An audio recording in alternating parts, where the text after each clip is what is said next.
My name is Darrell Larome. I'm the director of the Miss HBCU Teen Scholarship Pageant, Morehouse College graduate, and yeah, I'm excited to be here to share this moment with everyone. Awesome. My name is Jessika Dickerson. I am Spelman College, class of 2019, currently living in Atlanta, Georgia, and I am the assistant director for the Miss HBCU Teen Scholarship Pageant.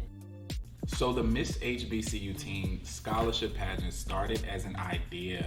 I think my junior year at school, I asked some people in the AUC, is it detrimental to introduce people, to give people tips about your HBCU experience, or just let them have it and let them go through it? Yeah.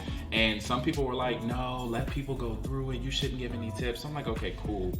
After I graduated at Columbia University and went back home to the DMV, I was reminded of the lack of exposure to HBCUs and resources for college prep and career readiness. And it was the pandemic 2020, and I'm like, okay, well, should I wait until the pandemic is over? We never know.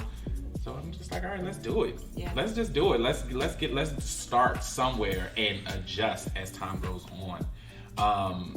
I hit up a graphic designer to get the logo done, and I'm like, hey, does anyone want to help present this HBCU experience to teenagers before they go to school so that they're prepared and they have a network?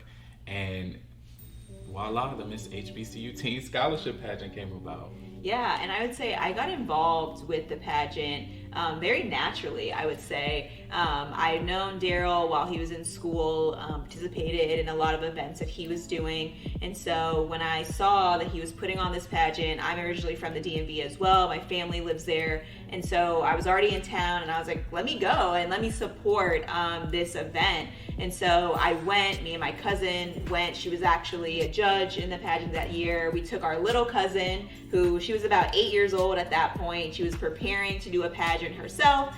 And so we were like, why not? Let's make it a family event. And so we went, and I experienced the pageant as an audience member. And I remember I got home that day, Ardell and I debriefed, and I said, you know what? Let me call Darrell and actually tell him what I thought about the pageant, what I thought about the experience. And so that really kickstarted our working relationship, and how I became more incorporated into the pageant shortly after that first year. Really the emphasis and purpose of this pageant is to expose young girls the importance of HBCUs and cultivate them to be empowered, to be future leaders. And so we have a broad spectrum of ladies that have participated in this pageant, from entrepreneurs to those who have extreme academic excellence, to those who are musically inclined, that have a passion for song and dance. And we've really seen this pageant grow from the first year in a pandemic with 5 girls to now last year on the tail end, moved to Atlanta, expanded nationwide, had a wide array of talent this year, and now moving on to the future. And so we are super excited to see what was once an idea that seemed very unrealistic during the time period, to now seeing something that has grown to be what it is today. And continuing to grow as well. Yeah.